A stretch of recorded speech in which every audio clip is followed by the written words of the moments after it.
And I know, Tim, one thing I want to get into the rainfall in August, because we got some numbers we could show you and talk about that. But I wanted to talk first about the earthquake, because like around 11:15 this morning, we had a magnitude 2.7, almost a 2.7 earthquake in Polk County. And what's always fascinating about these, Tim, is that they're felt over long distances. So, Jeb, can you show our graphic here on Weather One? We actually had some areas around Charlotte, Tim, report that they felt this to the USGS. And there's about 4 locations around Charlotte. I'm going to zoom in on them.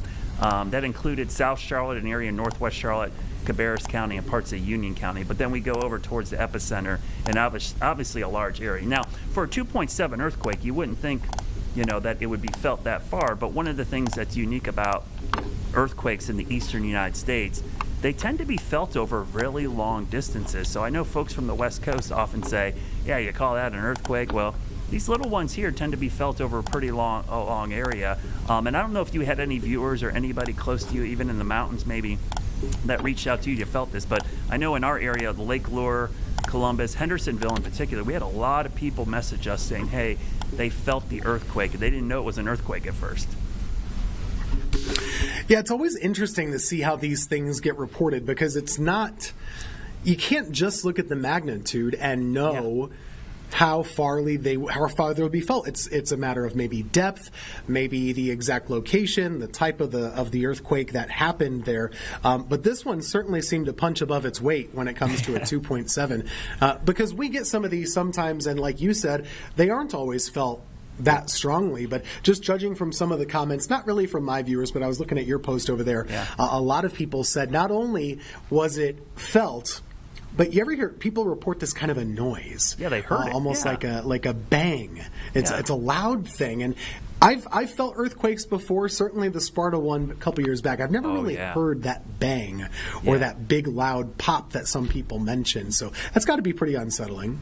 Yeah, I think the timing also is a key part here. Let's face it, as humans, if this happens in the middle of the night, most people are sleeping through it. But it's 11:15 in the afternoon on a Thursday. A lot more people are doing things. They're up and about. So they're probably going to notice this one a lot more than if it was like at 2:15 in the morning. So I do want to show you, Jeb, could you bring up my laptop? Because one of the cool things I always like, this is one of our local seismographs, Tim. This is the one down in Blacksburg, South Carolina, which is just across the border. And you can see the seismograph actually picking up what we call the primary wave and then the secondary waves. The primary wave is the one that travels through all substances, liquids, solids. The secondary wave is the one that's more felt. That's the one that travels only through solids. And it was a pretty good shaker. In fact, the local seismograph there had it as a magnitude 2.9. Now, it doesn't mean it was a 2.9. It means just that seismograph. The way the USGS does is they look at all the seismographs that registered it, and they kind of come up with an average. So kind of interesting that some of the closer in ones had a higher magnitude than the USGS did.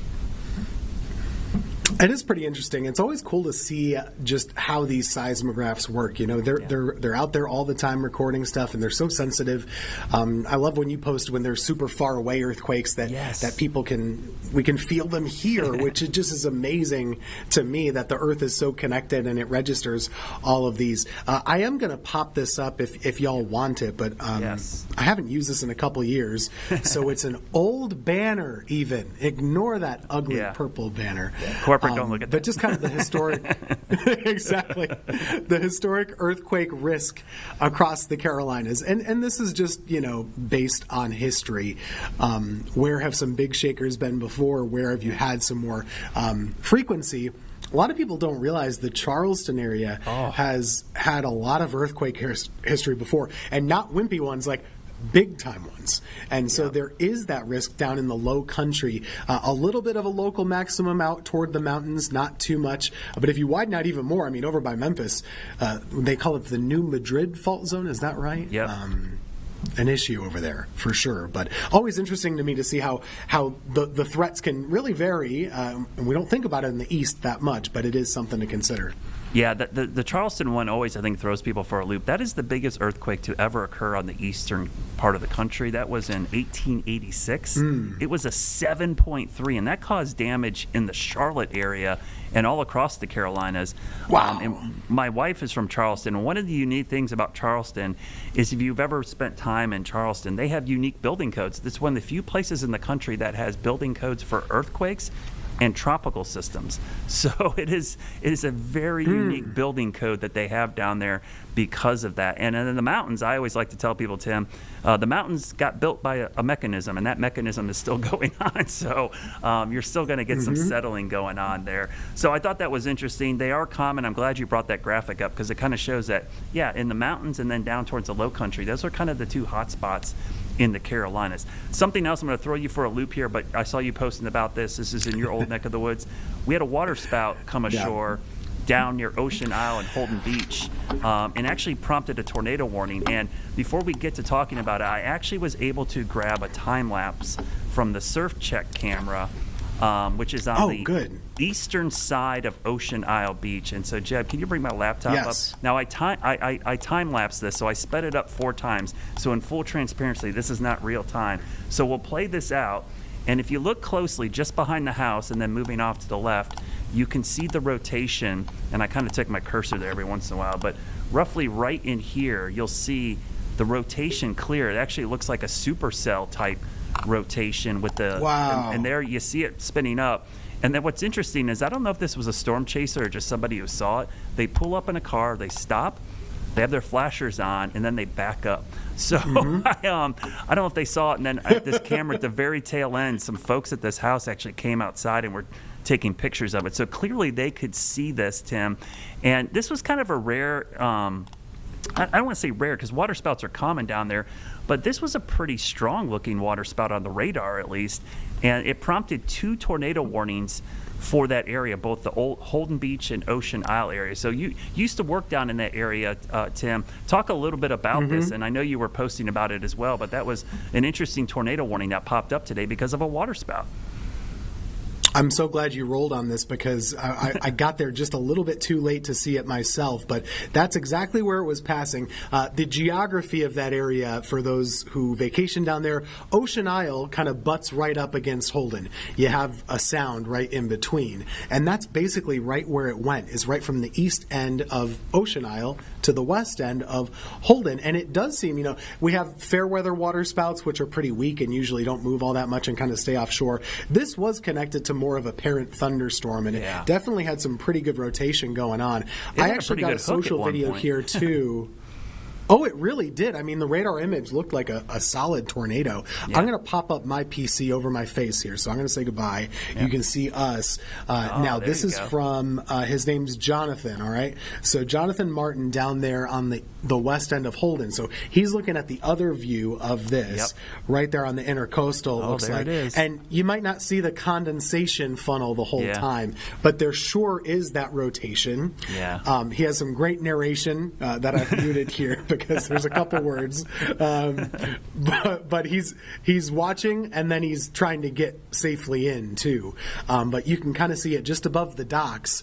That's not something that happens all that often with these water spouts, and this is more of a tornado than a water spout, a tornadic water spout, I guess we could call it. But pretty amazing to see it on a day like today down that way. Yeah, I actually because I have a GR Earth on my laptop, and it always, any warning, tornado warning in North or South Carolina, I get this alert, and I like, what was this tornado warning? And I looked at the radar, and I was like, actually taken aback for a second by looking at it. I actually pulled up radar scope here quickly, Jeb, if you want to take a look at it. I went back a couple frames, but you could see this, as Tim mentioned, this was not just a water spout attached to a cumulus cloud. This actually had a parent thunderstorm and had a hook to it and had a reflectivity core, a bounded weak echo region. These are all like parts of a thunderstorm we look at, Tim, and it was a pretty legit looking tornadic water spout. Yeah, it really was, and that whole cell is still just kind of rolling across Brunswick County, so it's going up, towards Southport now. Wilmington's going to get some of it. Looks like the tornado risk is dying out, but at that point, that's a beefy storm. And if you're ever at the beach and you're seeing some of these water spouts, it's good to be respectful and cautious. Yes. If it's sunny out and you're still a safe distance away, you're probably okay. But if they start to inch a little bit closer, you got to get out of the way, man. I mean, when I worked down there was one time where I was it was Carolina Beach, I guess. One of these things came in and people just stood there. Oh, and they'll do that. I think that happened in Myrtle Beach last week. They just kind of hang around. And I'll tell you, those umbrellas become projectiles real fast.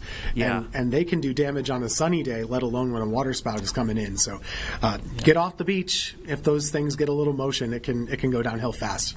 Yeah, this one also had a lot of lightning. Even in the time lapse, I saw a ton of lightning strikes. So that's another reason to get off the beach. Just not the water spout, but the lightning becomes a big danger as well. So yeah, I wanted to throw that at you because I thought that was something that popped up during our shows this evening. It was kind of fascinating, cool, and we got some good video of it as well. But yeah, we're kind of in that season where we start watching these water spouts near the coast. Let's transition a little bit to Aaron. I know you tracked it. Yeah. We've been tracking it. We're waiting for this churn to happen. Kind of a key moment tonight. Miss Piggy is out there flying into the storm right now. I think this evening's model suite is going to be interesting because it should have the Hurricane Hunter data. What are your thoughts on Aaron? It still looks consistently offshore, but I think we're all starting to agree there's going to be some at least indirect significant impacts on the coast. Yeah, and just to be clear, for Miss Piggy is an airplane, so we're sending her in there. Yes. That's one of the hurricane hunters. It's named on the side.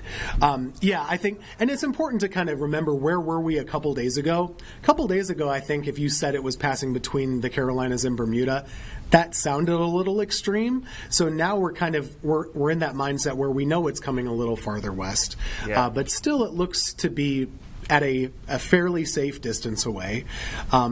Storms passing between the Carolinas and Bermuda is not uncommon. That is not something that's rare. It is something that if you have that, you're going to have at least water impacts. Yeah. So waves, rips, baked into the cake at this point, I would say. To me, Brad, you can agree or disagree. If I'm in the Outer Banks, if I own property over there, I'm watching pretty nervously right now.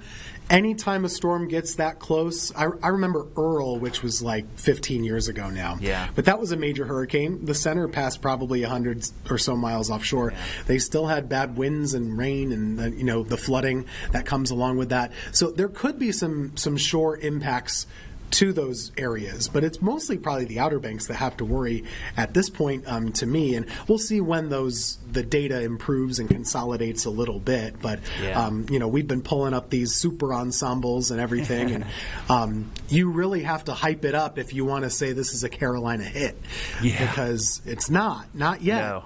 No. Yeah, I think that's the key. I mean, the farthest left extreme is still barely on the coast, and it's offshore. But you bring up a good point. The Outer Banks are very susceptible to water in any low barrier island, because what I think is going to happen, Tim, is this approaches from the southeast. It's not going to be happening real quickly. It's going to take days to get up there. And what happens is these swells get pushed against the coast, so every high tide comes up. It doesn't really go back to low tide. The next high tide is a little bit higher, and the next high tide gets a little bit higher because the water can't recede because there's more swells pushing water. So the water tends to build up over a couple of days. It really does. And remember, when we're looking at lines on the map here, if you're looking at a spaghetti model, what that line is, that's a computer's simulation of the center of the storm. Hurricanes are not tornadoes. They can be hundreds of miles wide. And so the impacts go far out from those individual points. So just because the spaghettis are all offshore, even if it stays that way, there could still be some coastal impacts. So keep that in mind. I wouldn't cancel any vacation plans, but I'd pay extra close attention if you're in the Outer Banks, especially, south of Nag's Head. Yeah, especially the Outer Banks. I think Highway 12, we all know it. We joke about it, but it's seriously, anytime there's a coastal storm anywhere offshore, there's overwash and there's usually issues. So getting back and forth, and especially cars, it tends to be like the vehicles end up getting the brunt of this when people park at a beach house, because the houses are on stilts for a reason, but the cars are parked out at ground level. They tend to be the ones that end up getting water, and people kind of take that for granted. They'll go to sleep and wake up the next morning and their car is not just underwater, it's salt water, which is like the worst thing you could ever have for your vehicle. And we maybe haven't mentioned enough when I'm forecasting. I kind of forget sometimes. The daytime or the time frame would be about Wednesday. Yes. So it's about Wednesday of next week. So Yeah. not until then, not this weekend, not Monday, not Tuesday, probably Wednesday or Thursday of next Yeah, week. which is crazy because this thing formed last Saturday and it's only halfway across the Atlantic, and it won't be near us until the middle of next week. So it really kind of shows you Yeah. that timeline of how long it takes for these systems to move across the entire Atlantic. That's the frustrating thing. When we have the technology and the ability to see these things coming from so far away, but we still aren't there to give you the details until we get so much closer. So that leaves about a 7-day window in the middle where we can't say that much yet. Yeah. We can't clear you, but we also don't want you to get too excited. It's kind of the in-between time frame. All right, yeah, and before we end, we're almost out of time. Tim, I wanted to ask you this, and maybe you know, maybe you don't know. I'm sure you do because you love the stats like me. Where are you guys as far as like wettest August? Because I've been getting that question a lot in the past couple of days. And also, how many days in a row with rain? It's only been 4 for us because we actually had a dry weekend last week. I think people forget we actually dried out for a couple days before the rain started up again. But we had 9 days in a row with measurable rain. But right now for Charlotte, and this is just for Charlotte Douglas International, we're right now at about 32, 33rd wettest. But that's only 14 days into the month. And when I think about August, this is the middle of tropical season. We've had some very wet August months because of tropical systems. So the fact that we're already there and it's not even halfway through the month really tells you something. Yeah, we're not even close. We're like our 30th wettest August here. We haven't had too much rain in Greensboro proper, so we're doing okay, but we still don't want any more rain. Yeah, Please. well, here, some time to drought. So thanks for joining us tonight. Colin is up next with more on WCNC+. We'll be talking about air, I think, for the next 7 days as well, so don't go away.